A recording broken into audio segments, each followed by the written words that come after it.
Bom dia, boa tarde, boa noite, seja bem-vindo, seja bem-vinda ao China Pod. Esse é o podcast da revista China Hoje, que completa este ano no Brasil 10 anos de publicações e muito conteúdo sobre China.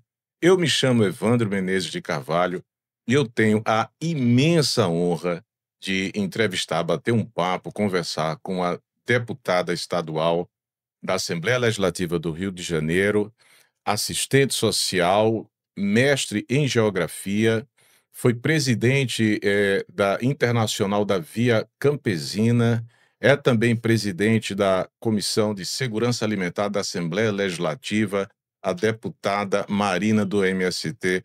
Marina, muito obrigado, deputada, por estar aqui prestigiando esse podcast da China hoje. É uma imensa alegria recebê-la.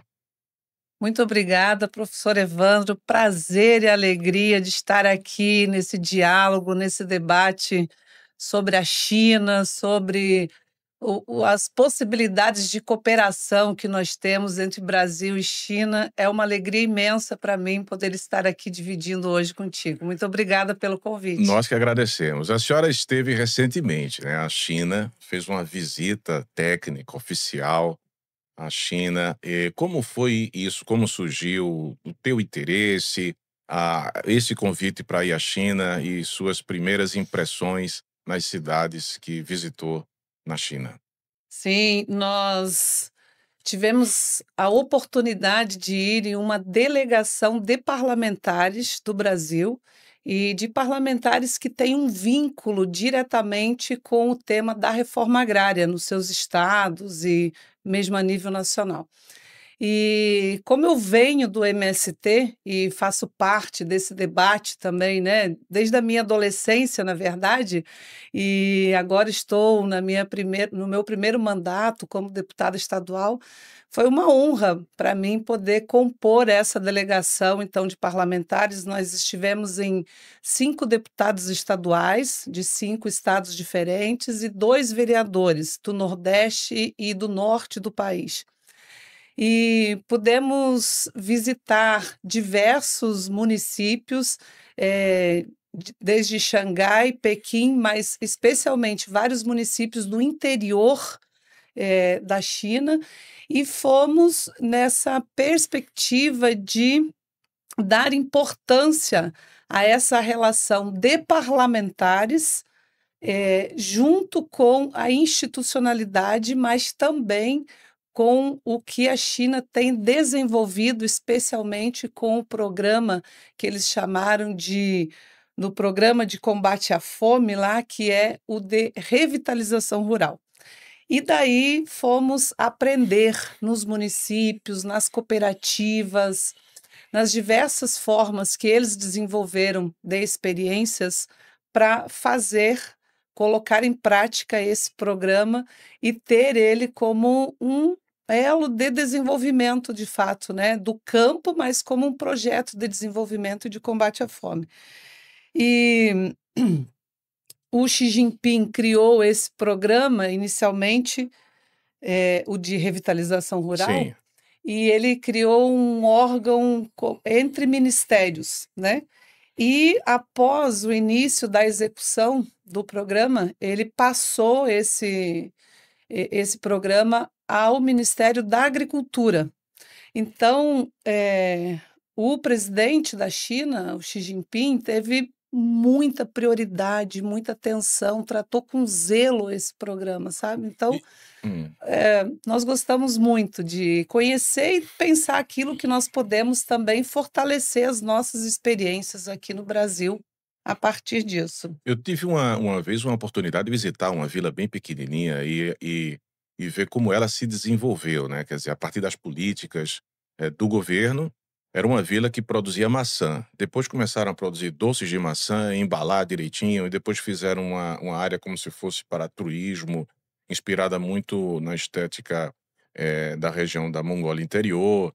E se desenvolveram, né, então foi uma experiência interessante. Aí eu te pergunto, nessa tua visita, o que mais te impressionou ou te chamou a atenção nessa política da revitalização rural, que ela, tem sido importante na erradicação não só da erradicação da extrema pobreza, mas de ligar, né, a zona rural com a urbana, né, que a China hoje é mais urbana do que rural, né. Sim. O que te impressionou nessa visita?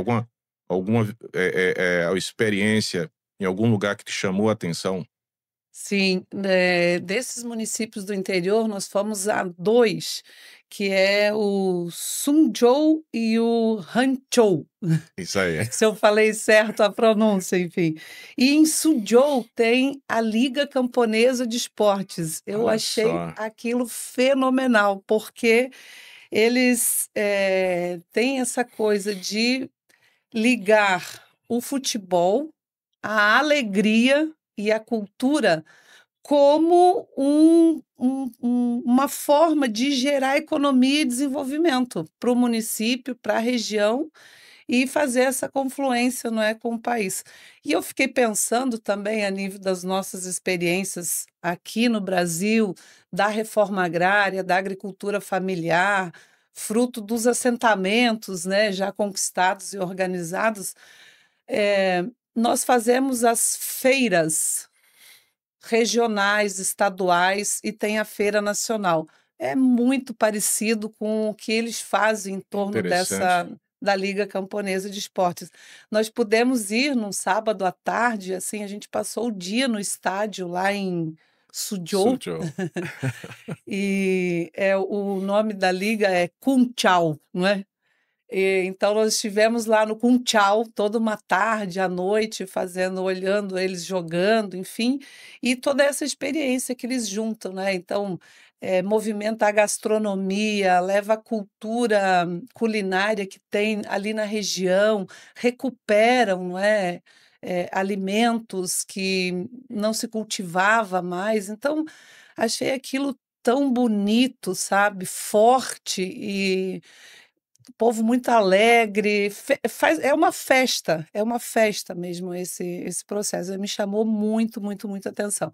Mas eu também fiquei feliz, porque eu disse para eles: "Olha, vocês são bons em muitas coisas, mas pelo menos no futebol acho que nós ainda ganhamos". É, sim, com certeza. E Suzhou e Hangzhou são 2 cidades muito bonitas, né. Tem Lindas. uma frase muito conhecida em chinês que "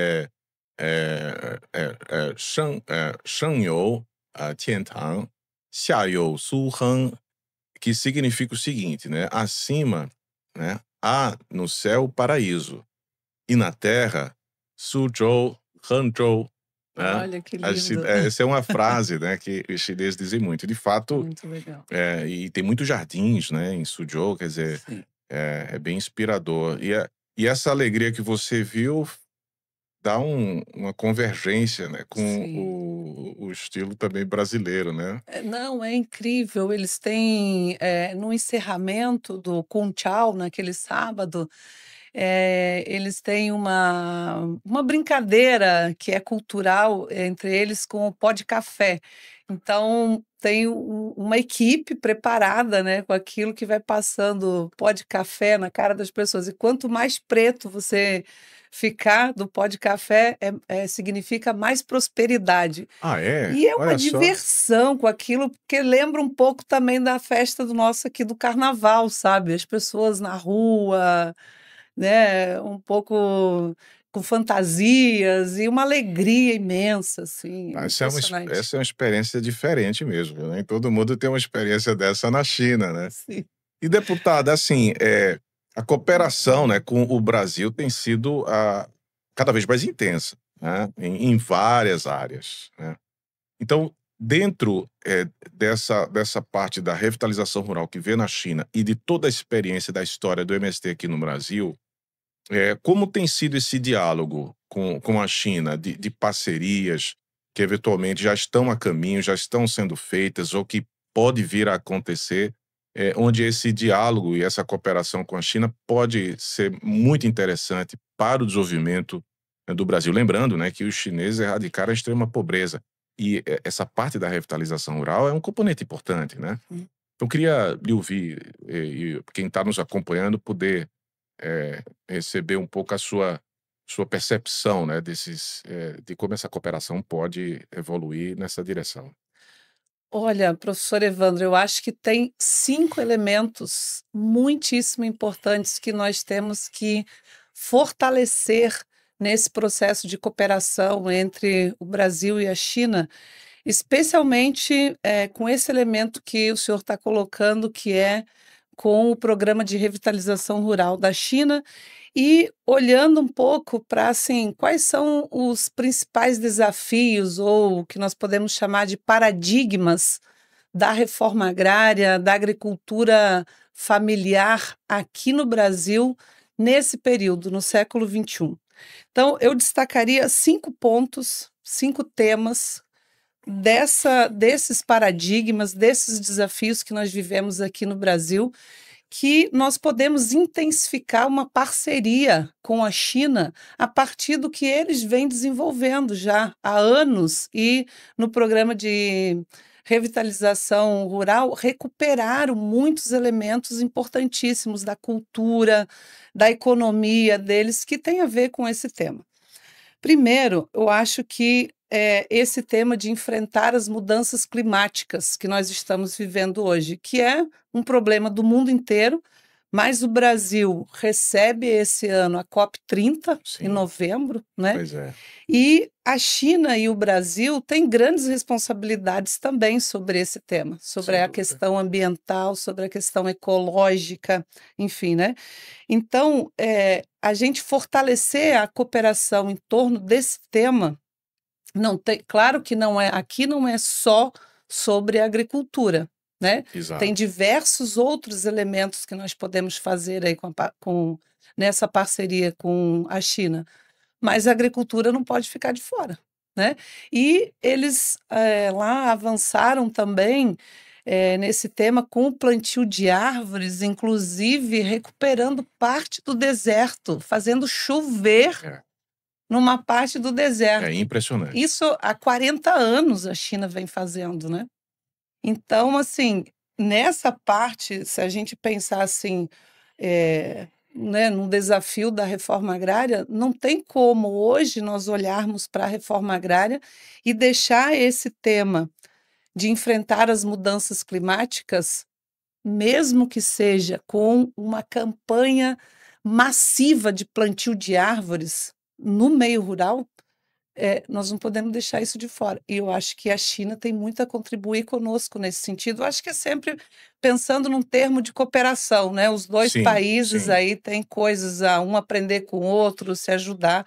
E, por óbvio, a China tem uma experiência de 5.000 anos, né? Então tem muito É. mais a contribuir conosco. Não, mas é interessante essa sua fala. Eu trouxe esse livro aqui de propósito hoje do A Governança da China, o 4º volume, né, que Estudei. publicado aí são os discursos do Xi Jinping. E tem um trecho muito interessante que é um discurso dele feito em 2021 sobre a harmonia entre a natureza e o ser humano. E eu vou ler Sim, e gostaria de ter até a sua percepção como isso pois casa não. com o que a senhora acabou de falar, né?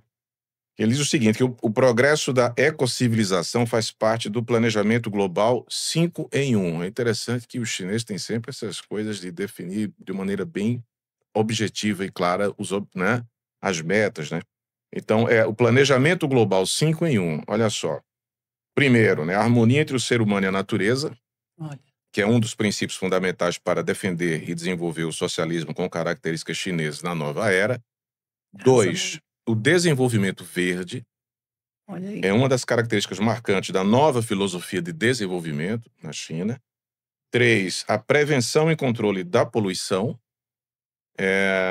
E aqui, que constitui uma das 3 batalhas críticas, né? Juntamente com a batalha de prevenção e controle dos grandes riscos e a batalha contra a pobreza, e o 4 e o 5º, e esse é muito interessante, a construção de uma China bela. Acho que é Zhongguo Meilia, em chinês, que faz parte dos objetivos da construção de um grande país socialista moderno. Então, esse conceito também de bela China, que é um conceito que surge no governo do Xi Jinping. Quer dizer, a China ela tem que ser também agradável e bonita para a população, né? Para o cidadão comum. Então, você tem essa harmonia do ser humano e natureza, desenvolvimento verde, o controle da poluição e prevenção da poluição, a batalha contra a pobreza e o conceito de bela China, né? Quer dizer, uma visão sistêmica. Não, Né? eu acho isso incrível, essa síntese aí que você trouxe, né, dos principais temas, assim, eu acho que isso casa muito, inclusive, com esses 5 elementos que eu trouxe aqui para a gente conversar também. A começar por essa questão do enfrentamento das mudanças climáticas, né, eu acho que Exato, que casa está aqui. muito Exato. com isso. E o segundo desafio, o professor Evandro, que eu trouxe para a gente pensar assim nesses temas de intercâmbio, né, com a China, nesse processo de cooperação Brasil-China, é o tema da necessidade da democratização da terra aqui no Brasil. Se você olhar, né, para a China, eles fizeram a reforma agrária nos anos 50, né? Pois é.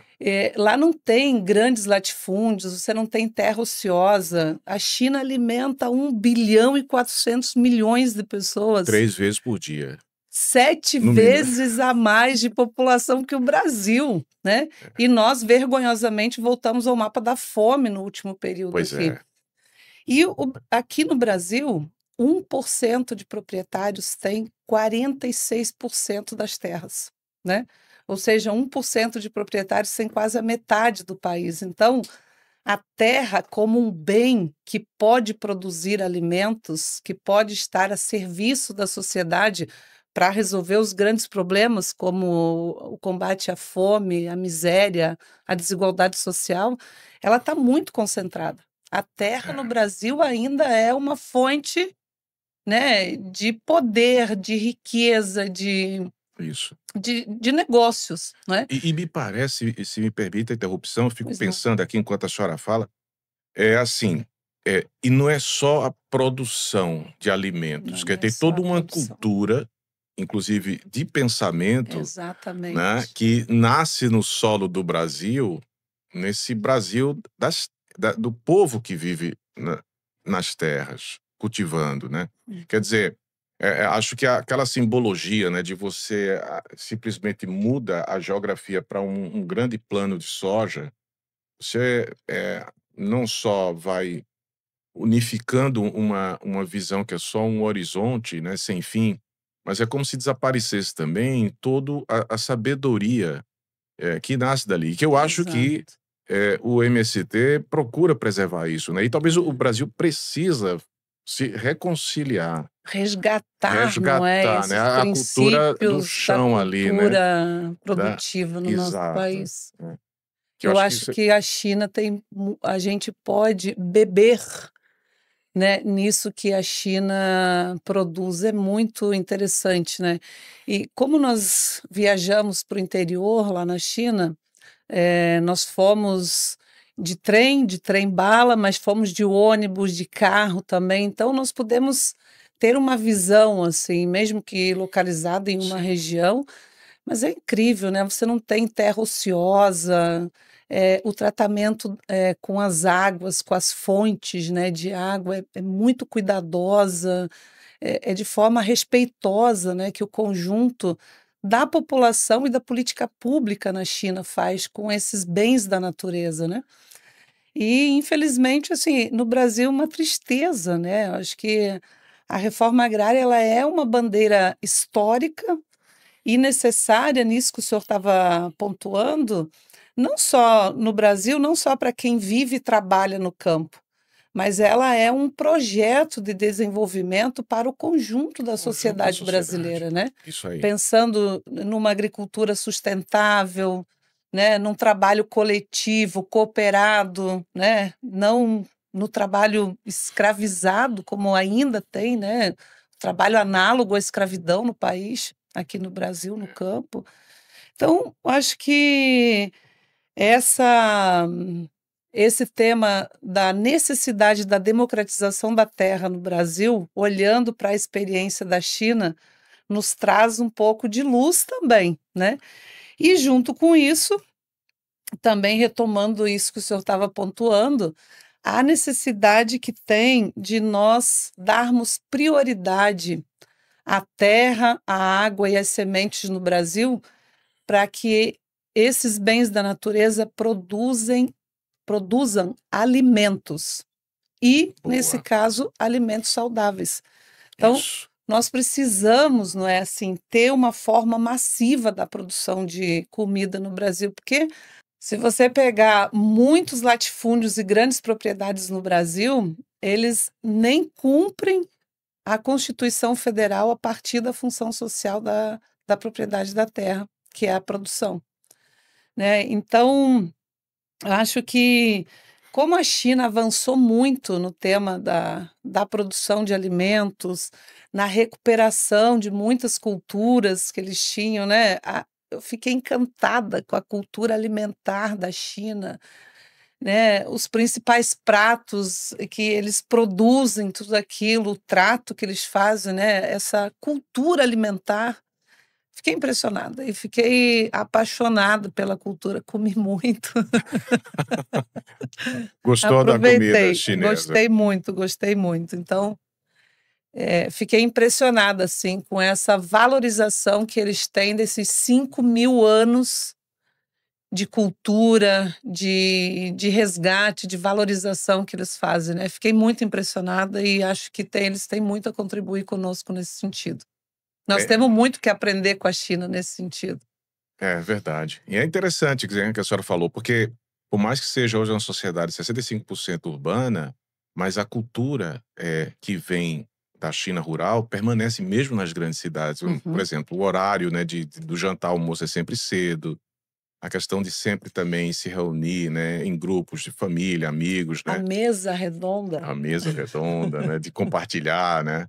E outra coisa, o alimento, nesse sentido, vamos dizer assim, né, importante, é um remédio da natureza, né, Sim, alimentar-se bem, com produtos orgânicos, né, então isso tem muito a ver também com a medicina tradicional chinesa, né. sim, Essa é uma muito interessante. mas a su né, Bom, o quarto paradigma que eu tá, queria destacar, que está um pouco relacionado a esse, né, da produção de alimentos, mas eu acho que é esse tema, vamos dizer assim, pragmático da atualidade, junto com um sonho, um projeto, um planejamento que nós temos de longo prazo, que é o combate à fome, sim. junto com a construção da soberania alimentar, que nos dois casos a China está fazendo, está realizando, né? Se você pensar que a China consegue abastecer e sustentar e produzir, né? Claro que eles têm um processo de importação também de algumas coisas, mas Sim, garantem isso, garantem a soberania alimentar para o país, né? Então, nesse sentido, a China, muito diferente do Brasil, tem muita produção de maquinários e implementos agrícolas, que faz o que é a nossa necessidade aqui, tanto para o combate à fome, como pensando na soberania alimentar, na construção da soberania alimentar. Nós precisamos aumentar a produção e diminuir o esforço físico do trabalho de sim, quem está lá no campo, tá sim. baixo sol, baixo chuva. E aqui no Brasil nós temos muita carência da produção de implementos agrícolas que sejam voltados para a pequena Para agricultura. agricultura familiar, pequena agricultura, né. Exatamente, Não que ter os aí equipamentos que são adequados para aquele tipo de exatamente, para pequenas unidades de produção, né, que aí a prioridade é a agricultura familiar e os lotes dos assentamentos, que se assemelham, digamos assim, à quantidade de terras dos camponeses na China, e da você onde produz. é, Como você disse, tem produção no campo, mas também tem produção na cidade. Mas tem implementos agrícolas disponíveis e eles imagina que só a China tem 8.000 fábricas de implementos agrícolas, olha só. Não, e né? é interessante porque veja, o que você está contando é a preocupação em criar equipamentos para essas pequenas unidades e para essas Exatamente, famílias, quer dizer, não é só para o grande, né. Então isso é um ponto interessante, né, perceber a importância, dessa agricultura, né, para o país, né. exatamente. Até do ponto de vista mesmo da população, né, do desenvolvimento, de interiorizar mais a população chinesa, né. Uhum. Então isso é um Nós tivemos a oportunidade de conhecer lá a Sinomac Digital. que é a maior empresa chinesa de produção de implementos agrícolas. E é incrível, então, toda essa questão hoje, né, que é um desafio também, você pensar na digitalização da agricultura Sim. camponesa, da agricultura familiar, dos pequenas unidades e etc, né? Imagina aqui no Brasil, isso está muito longe ainda, né?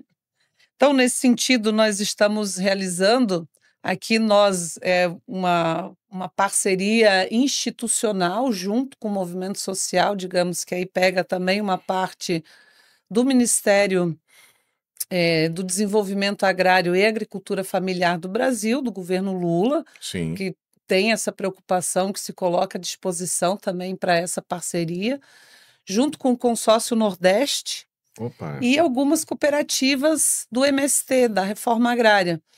Então, nós estamos fazendo aí um experimento de 80 tipos de máquinas agrícolas, dessas pequenas máquinas agrícolas, E já está em execução. que estão em fase de experimento no Experimento. Nordeste. Que maravilha. Hoje quem preside o consórcio Nordeste é a governadora Fátima Bezerra, do Rio Grande do Norte. Então, esse maquinário chegou aí, via o Rio Grande do Norte, e aí está espalhado em fase de E é um experimentação. maquinário da China. Da China. A partir dessa cooperação. Bacana. E especialmente com a Sinomac Digital. Olha só. Então, é uma coisa que nós queremos, assim. E aí é isso, não que a gente queira só ficar importando também, Sim, né, esse claro. maquinário, mas a gente quer fazer, por isso a experimentação, então ver o que é bom, o que funciona, o que precisa de ajuste e tal.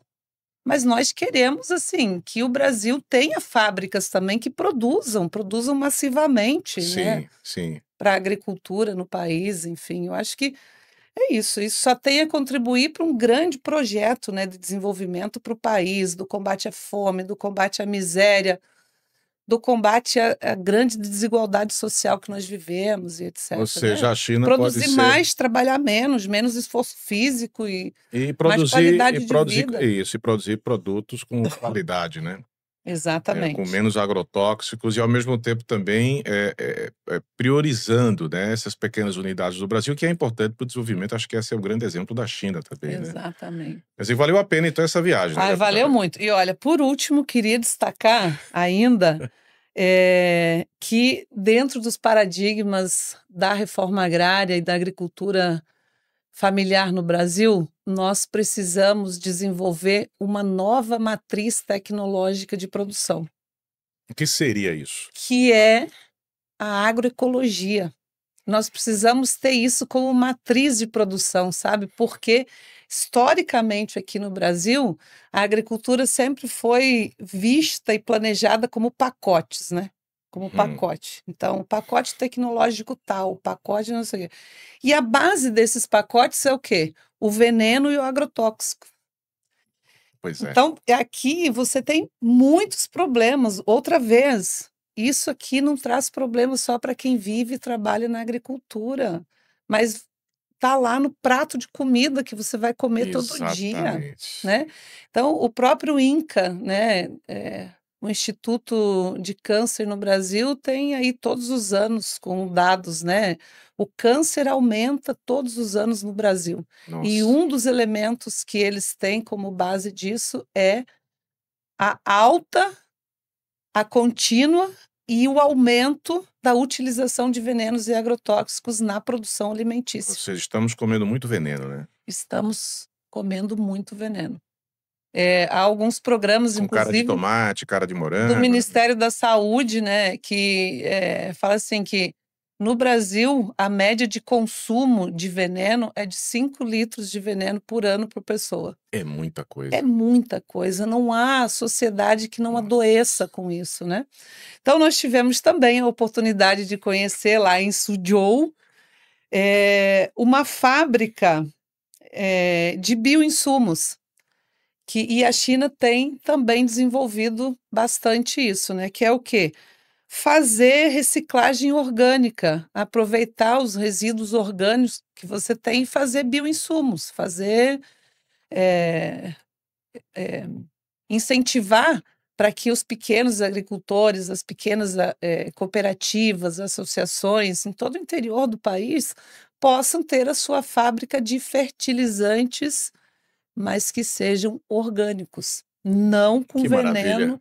E aí você vai, né, incentivar. Nós fomos lá numa uma plantação de arroz deles, né, próximo a essa fábrica do bioinsumos, é incrível, né? Então eles têm a fábrica, aproveitam os resíduos orgânicos que têm, fazem dinheiro, recurso com esse aproveitamento, digamos, né? E tem o maquinário apropriado para semear, né, esses bioinsumos, depois para fazer a semeadura da sementeira, depois para fazer a colheita. Então, assim, meu Deus, é tão simples e aquilo é tão barato, sabe? Então, nós precisamos avançar com esses tipos de processos aqui no Brasil. Deputada, olha, assim, é muito bom, né, saber que tem pessoas com essa visão de mundo, né? Olhando até para minha câmera aqui, olha, quem puder, acompanha, deputada. Eu a conheci há pouco tempo, é de uma simplicidade extraordinária. A gente percebe que tem um real interesse em avançar essas agendas que interessam a toda a família brasileira, ao povo brasileiro, para a gente se alimentar bem, conhecer mais o trabalho do MST, que é muito importante, né? E, de fato é extraordinário ver o quanto essa visita para a China ela acaba acionando, né, diversas parcerias e ideias, Sim, a ponto, sim. inclusive, da senhora ter um nome em chinês que eu estou vendo aqui, né? Pois é. Malina Santuosi, né? Que já tem Achei uma lindo. identidade chinesa. Isso é maravilhoso, né? Com esses caracteres lidos aqui, está aqui exposto aqui na mesa, e que já mostra essa conexão que esperamos que continue, né? Essa parceria, acho que isso aí vai fazer parte agora cada vez mais da sua agenda, não só como deputada, mas acho até como cidadã, né? Engajada com esse tipo de compromisso social, né? Sim, com certeza. Eu me senti muito comprometida e desafiada, e fiquei muito satisfeita também com o que eu pude conhecer. Foram poucos dias, né? 12 dias lá, mas foi muito intenso. E eu voltei desafiada a estudar, a conhecer a China, a conhecer e pensar as possibilidades que nós temos, né, dessa parceria e de compartilhar experiências daquilo que nós fazemos aqui, mas especialmente Sim. desses 5.000 anos da China, né? Então, voltei também com vontade de conhecer o que é esse socialismo ao modo chinês.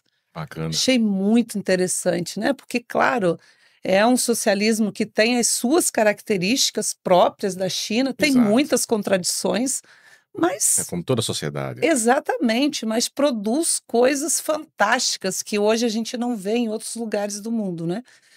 E essa coisa de pensar, né, de olhar para a China, como ela alimenta 1,4 bilhão de pessoas 3 vezes por dia, todos os dias, é incrível. É. Isso é parte desse modo socialista de ser da China.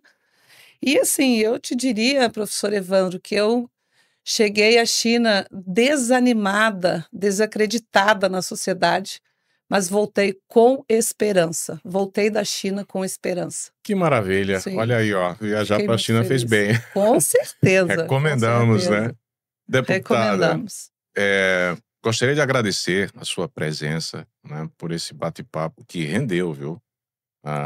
Muitas informações interessantes, a sua experiência será sempre bem-vinda, né? Não sei se a senhora tem algum comentário final a dizer, sobretudo alguma lição pessoal, assim, de algo que chamou a atenção pontualmente na China, do ponto de vista cultural.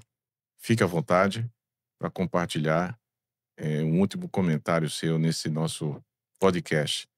Eu só queria deixar isso, acho que bastante interessante, principalmente para esse momento que nós estamos vivendo na sociedade global, de transformação, não é, da sociedade.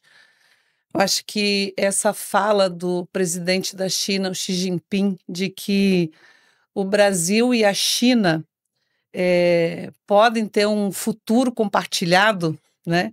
E avançar nessa cooperação com o Brasil para o sul global, né? A exemplo do que nós vimos nesses dias da realização dos BRICS aqui no Rio de Janeiro. Eu acho muito bacana. E assim, a gente poder compartilhar também da seriedade e da alegria do povo chinês, né? É, a coisa da segurança, né? De você andar as ruas à noite, Pois é. sozinha, sem problemas. Eu acho que isso é incrível. A China hoje nos faz sonhar com uma possível sociedade justa, mais igualitária e fraterna para todas as pessoas do planeta. Excelente, deputada. Muito obrigado pela sua participação, né, pela mensagem, pelas lições da sua experiência na China. Eu também saio daqui bem motivado. É sempre muito bom, né, a gente conversar com pessoas ainda mais da área política, que a gente vê a verdade nos olhos, né, a vontade no coração, e acho que isso a senhora transmite muito bem. Eu comentei isso antes da gente gravar, né, estou comentando aqui de público. Muito obrigado por sua participação. Ficamos por aqui, né, hoje. Gostaria de agradecer quem ficou até o final. Aconselho que sigam a deputada nas redes sociais, deputada Marina do MST, nossa convidada de hoje. Nos acompanhe nas redes sociais, @ChinaHoje no Instagram. O nosso website é chinahoje.net e espero reencontrá-la no nosso próximo podcast. Valeu.